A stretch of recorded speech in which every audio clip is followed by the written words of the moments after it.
Starting a new farming venture requires careful planning. Last week, we shared 8 steps before drafting your business plan, and this time around, we take a deeper look at production planning. We head to Citrusdal for Minister Thoko Didiza's engagement with agricultural workers in the Western Cape. The focus is on opportunities for children of farm workers. Following a sharp increase in input cost, farmers face more pressure from an expected rise in fuel prices next month. Dawie Maree from FNB Agribusiness unpacks how this will impact new farmers especially. Part-time cattle farmer Chris Hess ensures that his animals stay in good condition all year round by adding Voermol products to their feed. We also chat to Dr Francois from Vyver about tips on how to get the most out of animal nutrition products. Our Agripreneur 101 segment features Andile Sasanti, a non-dairy yogurt maker. He wants to break down the stigma around traditional herbs and herbalists. And on top of our reading list this week is a book titled Dirt to Soil, Our Family's Journey into Regenerative Agriculture by Gabe Brown. And our Pharma Tip of the week comes from Dr Didiza from AfriVet. This is Farmers Inside Track, supported by Food for Mzansi. Inspiration for your business and life. From South Africa's farmers and agripreneurs.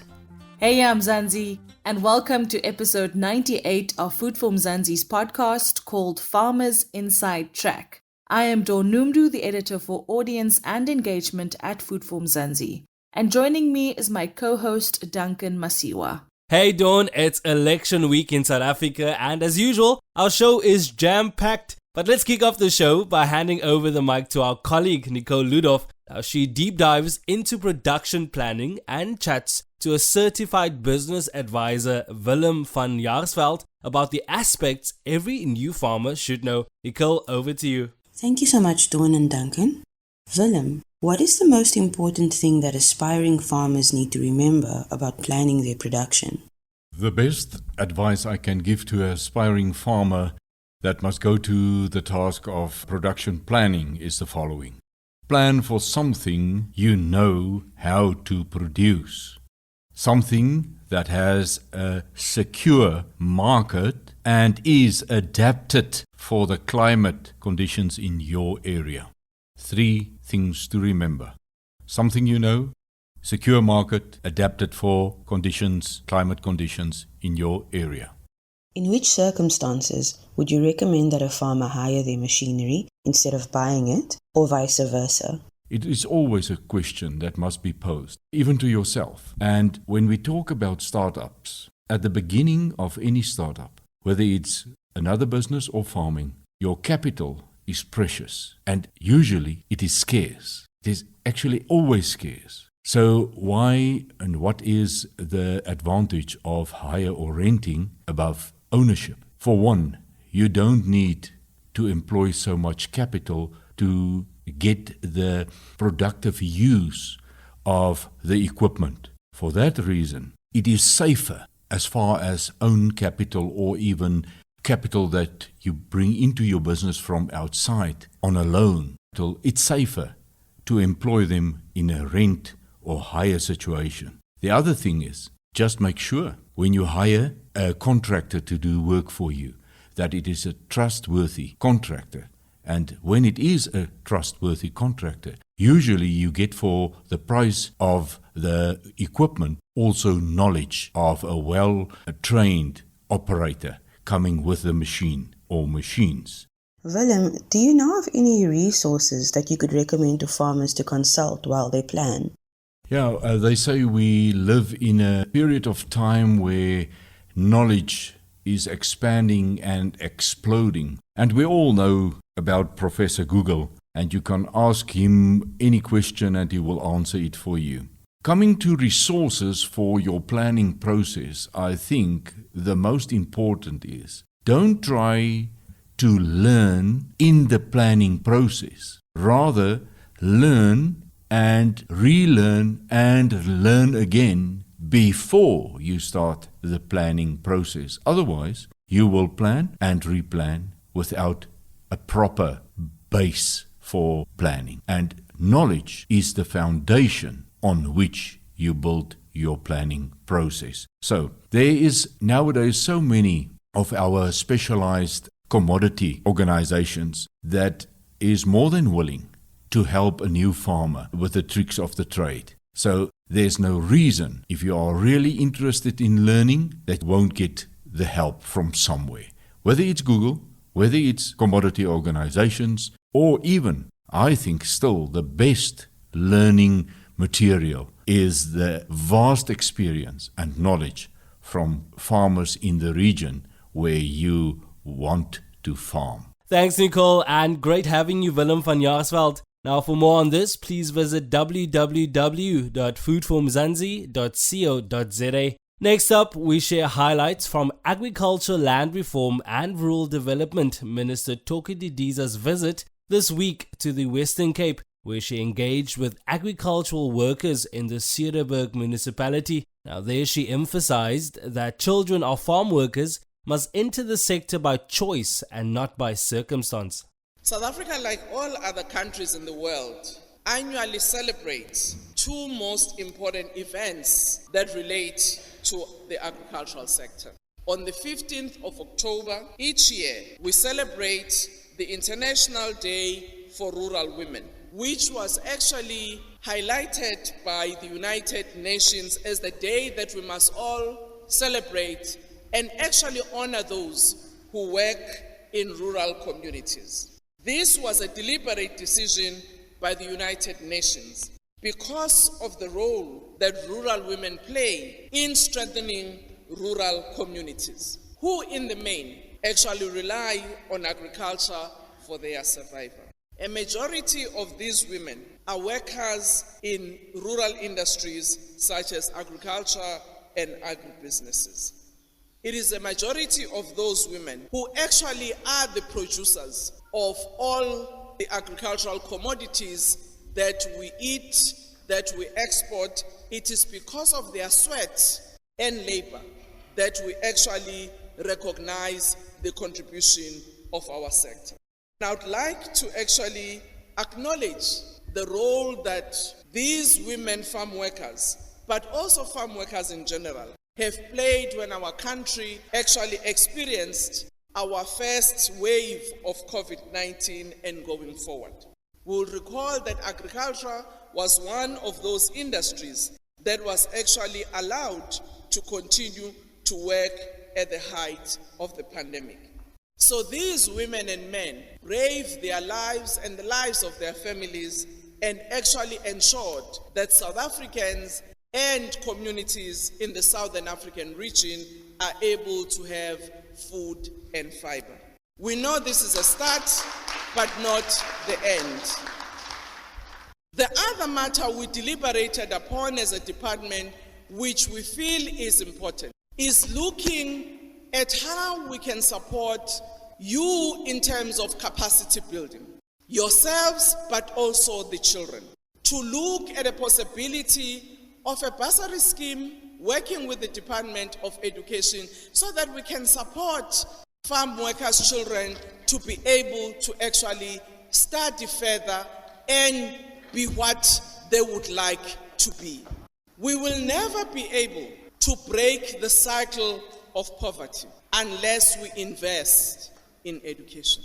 That is why for us, among the team of the department, we also have got officials who are in the Directorate of Education and Training. That's how our support become holistic and be able to address the needs of you going forward.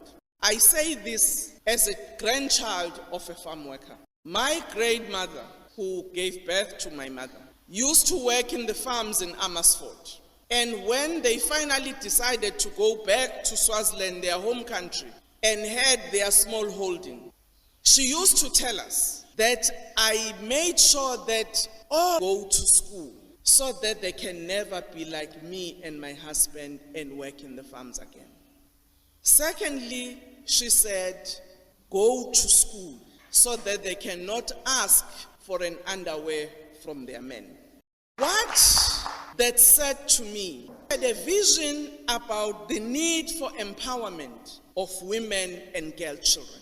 Thanks for joining us, Minister Thoko Didiza. We now change gears from the plight of agricultural workers to the rising costs for farmers in Mzansi. Following a sharp increase in input costs, farmers face more pressure from an expected rise in fuel prices next month. Dawie Maree, the head of information and marketing at FNB Agribusiness, unpacks how this will impact new farmers especially. Although it's still a long way to month end, early indications are that South Africa faces a massive increase in fuel prices coming November.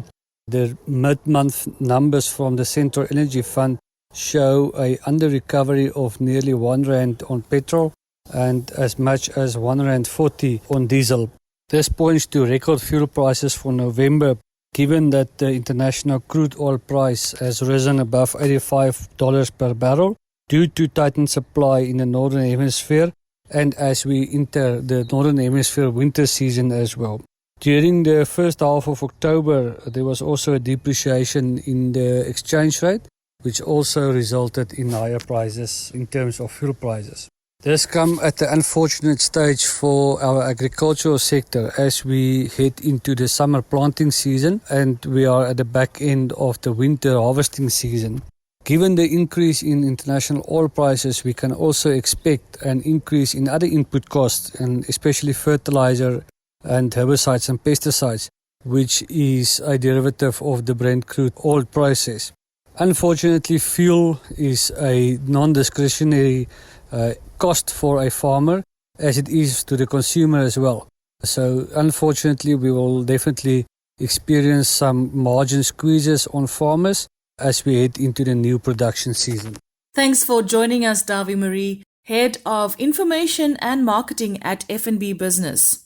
We now change gears from input costs to animal nutrition with Voermol feeds. Part-time cattle farmer Chris Hess ensures his animals stays in good condition all year round by adding Voermol products to their feed. Plus, Dr Francois, National Technical Manager at Voermol Feeds, shares tips on how to use Voermol's licks or blocks to concentrate or complete feeds and more about feedlotting of cattle. Dr Francois, Chris Hess grew up loving animals. He farms with cattle part-time and makes sure that his animals stay in good condition all year round by adding Voermol products to their feed. Now, this farmer, Chris Hess, refers to himself as a hobby farmer as he has full-time employment in the agricultural sector, but he loves farming with cattle in addition to his day job.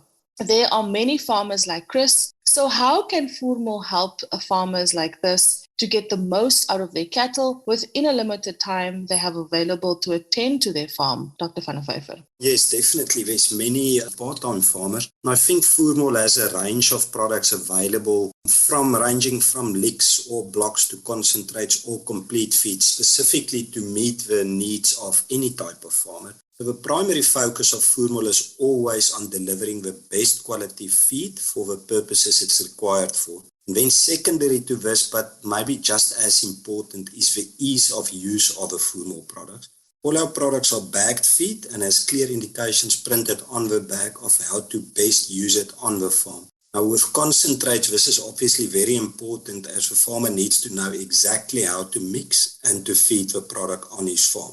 Another good example is the Voermol range of feed blocks that is really very easy to use. The block range covers the normal summer, winter and production lick stages on the farm and also has some unique applications for sheep, cattle and even for game. Now, Chris Hess uses Voermol's SB100 extensively on his farm. Francois, could you explain why SB100 is so popular to farmers in similar conditions as Chris?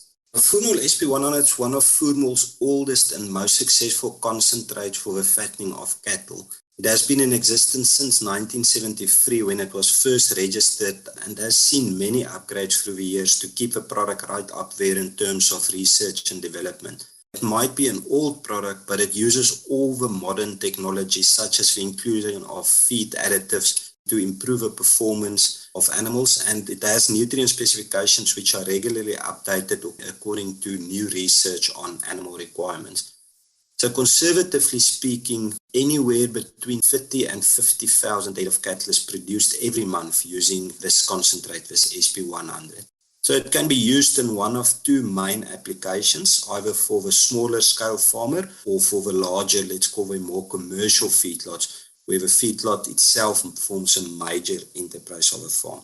So in the first application, and typically for farmers like Chris that farms on a part-time basis, SP100 really works magic. The ease of use of this product is what makes it so successful. Why we say this is the farmer can simply mix SP100 along with whole maize or what we refer to as the Voermol system. It can be whole maize or even maize meal, and they simply mix 20% or 200 kilograms of SP100 and 80% or 800 kilograms of maize meal or whole maize or even chop, and they then feed this along with roughage, but the roughage or the hay is put aside, put separately to this. And it's so simple, they simply mix it in the feeding trough and then put the hay on the side. So it is really easy to use. And the benefit of this is that the farmer can decide according to the economic conditions whether it's a good idea to finish his weaner calves himself or to rather sell them as weaners to one of the larger feedlots. Because remember now, in a case like this, he doesn't need expensive mixing facilities or even a costly feedlot itself. Francois, you mentioned that SP100 can also be used by larger commercial feedlots. How is this product used in such cases? Yes, indeed. This is the biggest application of SP100. Through research, we know that phase feeding has particular benefits in a feedlot and results in better or optimal feedlot performance as well as higher dressing percentages. So for the starter phase, SP100 is fed in combination with high-quality natural protein to meet the demands of a younger or the lighter calf. Then we move over to the grower stage or the second phase, where the natural protein component as well as the roughage or the hay is reduced slightly to reduce the cost of feeding while we are still meeting the requirements of this rapidly growing calf. And then the last 30 days is the finishing phase, where the calf is fed a high energy component in the totally mixed ration to ensure that the accretion of fat and therefore the best carcass possible is gained. So this finishing phase can also be customized to use Zolmax by adding Voermol Zolmol to the ration and thereby further increasing the dressing weight of a calf and hence the profitability of a feedlot. So the mixing instructions for each of these phases is unique, and the guidelines for these can be found in the Voermol app, which can be downloaded to any device. And where farmers have unique raw materials, the Voermol technical team can assist with a specific feeding recommendation that's tailor-made for that particular client. Well, that's really interesting. And I know that the products that you guys have is super versatile and easy to use. So even if you're not an active full-time farmer, you can kind of rely on this product to ensure that you get the best out of it and that your produce is successful and that you have cattle and livestock that is able to perform as they should. Now, if clients want to find out more about feedlotting of cattle, how can they proceed? What is the way that they should go about it? There's different options that they can use, and they can visit our website or they can phone any one of our Voermol agents or the technical personnel and we will give them assistance, or they can download the Voermol app. And the Voermol app is very handy in that it has all our product information, but also a lot of other useful applications such as the calculation of gross profit calculator for a feedlot. Thank you so much for joining us once again, Dr. Francois van der Vyver, National Technical Manager at Voermol Feeds. It's always great having you with us here on Farmers Inside Track, and everything of the best for the work that you're doing. Thank you very much, Dawn. Voermol produces superior quality molasses-based supplements for ruminants. These products include maintenance, mineral transition, production and energy licks, feedlot concentrates and liquid feeds. For expert advice on animal nutrition for optimal production and profit, contact Voermol Feeds on 032 439 5599 or info@voermol.co.za.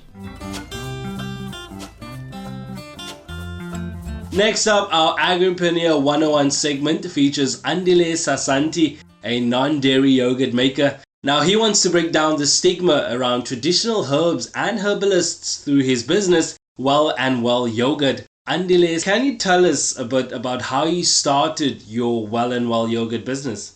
I am an entrepreneur. I started my entrepreneurial journey in 2012, but started the specific business that I'm in 2018. I'm from the East Rand, Katlehong, and I had moved to Soweto in 2017. But I was born in Soweto, bred in the East Rand. I'm currently at Soweto, Orlando East. So I actually started the product in 2018, but informally 2017. I used to serve my late mom, who was a chronic patient. I used to serve her with vegetable smoothies to actually remedy her condition. You know, when you're unemployed, you have enough time to visit the library, so I did that. And then there were webinars that took place online. I used to attend webinars that were hosted by Jomo Kenyatta University of Technology and Agriculture in Kenya.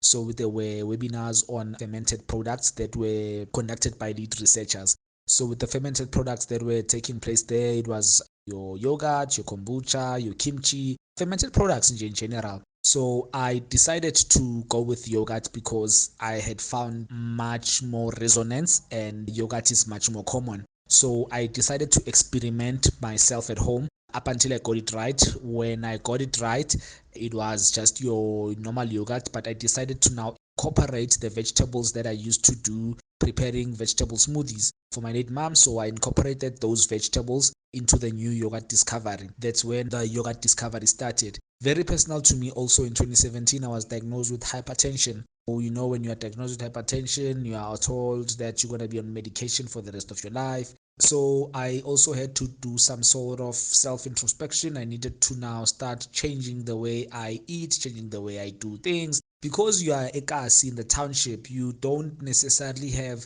financial means to buy healthy food. You are actually financially disadvantaged. So what I did is that I managed to just reduce some of the stuff that I consume. That's what's even happening right now where I am. To say I don't necessarily buy healthy food, or no, it's just to reduce foods that you feel have all these nasty fats, nasty ingredients, and nasty ingredients that would contribute. So my late mom passed in 2018. And when she passed, unfortunately, we now had to bury, and then after the ceremony in the Eastern Cape, that's when I decided to come back. And then I decided not to take the product to market. But not only it was derived from the fact that I was used to serving the product and improving a condition, but also means of surviving and trying to have an income. Because Mina, I'm not one of these entrepreneurs that always have this same story. I started selling sweets at school. I started it when I was 5. No. I did not start there. So it's something that I learned as I finished school. So that's how my entrepreneurial journey started. So when that took place, that's when I started pushing the products door to door. And then I had moved from the East Rand to Soweto. That's where we also continued the product door to door, taxi ranks, Joburg CBD, Bara, so you name it. That's where we were pushing. What's the most important thing for aspiring agripreneurs to know before they embark on a non-dairy yogurt or any new agribusiness? I see the business being a household brand.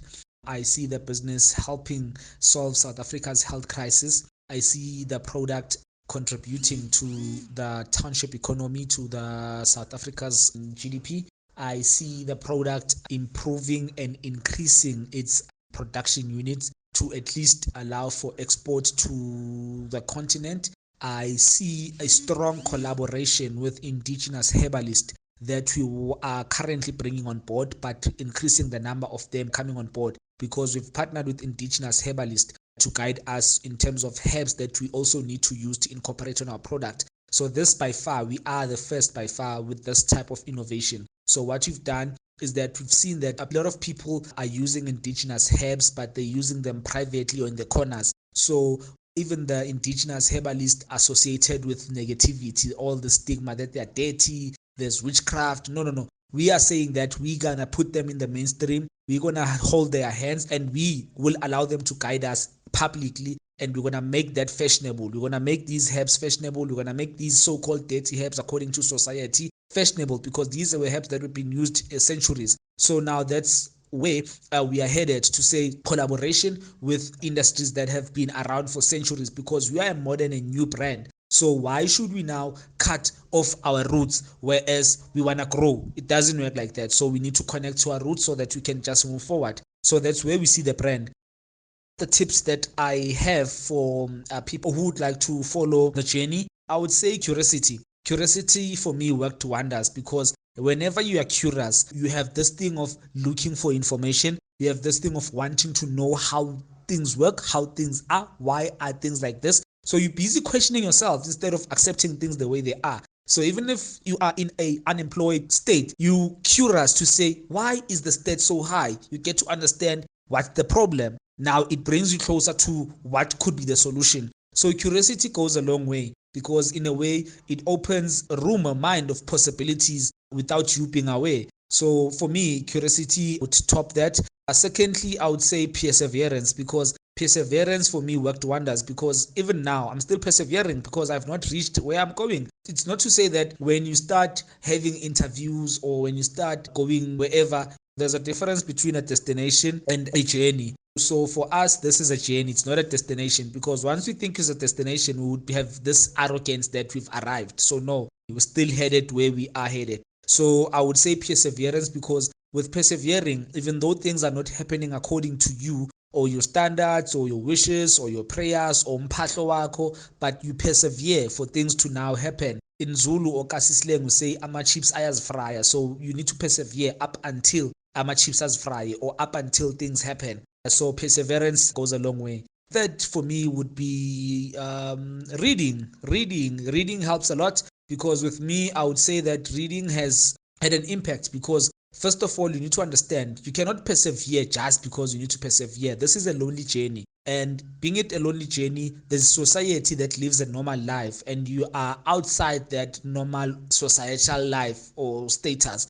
So you need to align yourself with people that have been there, people that understand what you are going through, without them being there telling you that, but now through them telling you their stories, through their books. So when you buy a book, you're not necessarily just paying for a piece of paper or papers that are just rolled into one. No, you are paying for a shortcut, basically, because if something was going to take me 10 years to get there, now I've avoided that 10 years by just paying a mere 100 Rand or 200 Rand, or even the second-hand books in Joburg, because I buy my books both formal and informal markets. Nothing to lose, because the information is key, the content is key. So books for me goes a long way, because they actually shape you, they guide you, they even elevate you, they bringing you a different perspective, a much more creative mind, and a much more interesting and unique way of looking at things. So for me, that would also go a long way. Fourthly would be execution. I am an action man. I take action.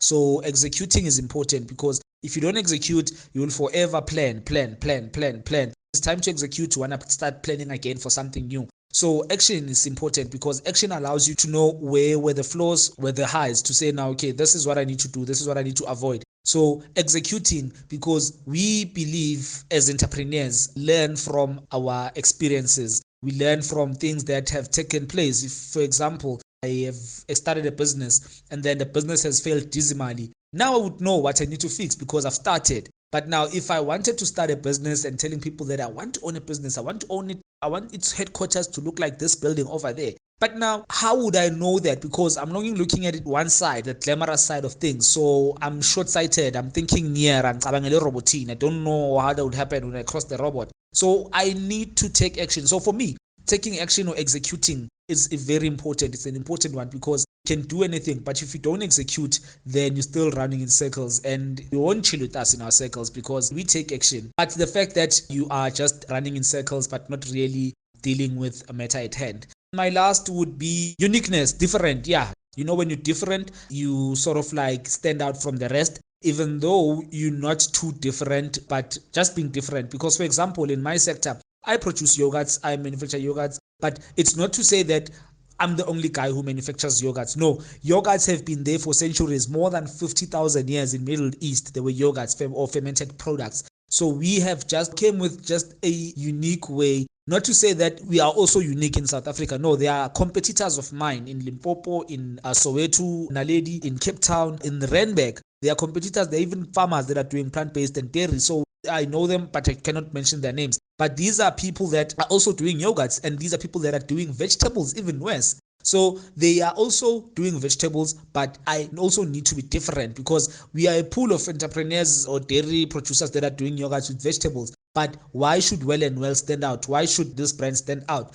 Once you identify the uniqueness or the difference that you have, even if you feel that you are the same, but try and research more to say, how can you at least maybe, if it means going an extra mile for you to stand out, just go an extra mile. But for me, the uniqueness and being different, it's important. Uniqueness is also, in fact, difference is also part of our values, because we have 4 values. 1 is innovative, 2 is different, 3 it's exclusive, and 4 is simple. So we are simple, we are exclusive, we are innovative, and we are different. So those are our 4 values. These traditional values of vision, transparency, honest, yeah, they are right. But why do we need to follow that culture? So we decided to be different. So that's how different, even from our values to the traditional values of brands, to say now we need to establish new different values, not these 7 values or 10 values that are traditional. No, different. So that's how we are. We stand for that. Thanks, Duncan. And Andile Sasanti, a non-dairy yogurt maker and founder of Well and Well Yogurt.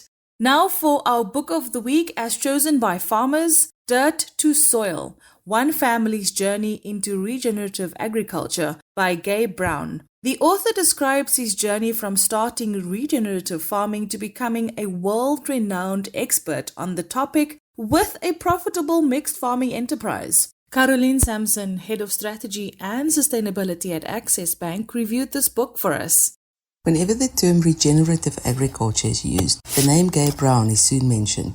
A farmer in North Dakota, Gabe joined the regenerative agriculture movement at the end of the 1990s, after 4 consecutive years of crop failure due to weather disasters.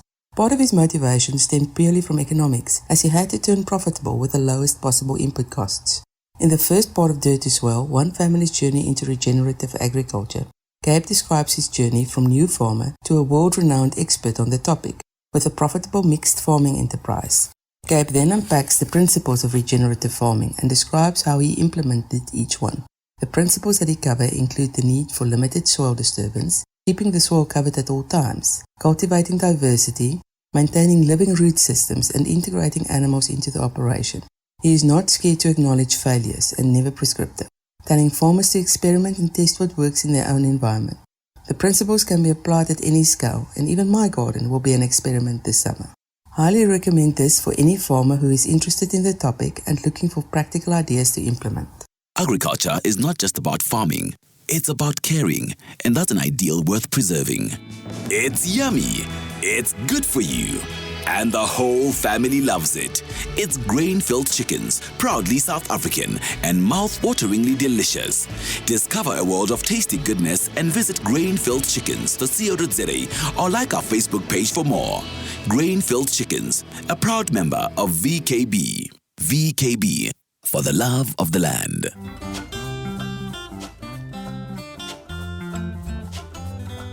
Sounds like a must-read, especially those people who want to go into regenerative agriculture. Remember, if you'd like to review a book or perhaps you have a book suggestion, feel free to email info@foodformzansi.co.za. Now, before we let you go, we share our Pharma Tip of the week from Dr Didiza, AfriVet's Executive for Technical and Marketing Support, about dealing with pests and diseases. Look at the animal from the front to the back. You collect information, and that's how we can distinguish between different diseases. So whenever you look at an animal, you try to identify anything. We start with temperature. We look at the face of the animal. Is there anything coming out of the nose? Is the eyes alert, or do they look dull? We look at the ears. Are they drooping? Are they bright? We look if anything is coming out of the mouth, and then you move towards the back of the animal. And once you've collected all this information, then you can discuss it with a veterinarian. Thanks so much once again for joining us, Dr. Didiza, with that sound advice around dealing with pests and diseases. It's a need to know for any new farmer and any farmer in the industry. And that brings us to the end of this week's Farmers Inside Track, proudly brought to you by Food for Mzansi. Now, for more daily inspirational stories about the farmers and agriculturalists who go above and beyond to feed South Africa, visit www.foodformzansi.co.za or follow us on Facebook, Twitter, Instagram, and YouTube. Don't forget to also check out all of our Farm Spaces session on YouTube. It's amazing information and the need to know advice from farmers to farmers. So thanks so much and have a great week. That's right, Dawn. And remember, if you love this podcast, please rate it and share it with your friends, family members, and fellow farmers. The Farmers Inside Track is available for free on YouTube, Spotify, Apple Podcasts, and Google Podcasts, and of course also on foodformzansi.co.za. But from me, Duncan Masiwa, Dawn Numdu, Nicole Ludov, Caroline Sampson, and our producer Megan van der Vent, and the rest of Team Food for Mzansi, have a great week.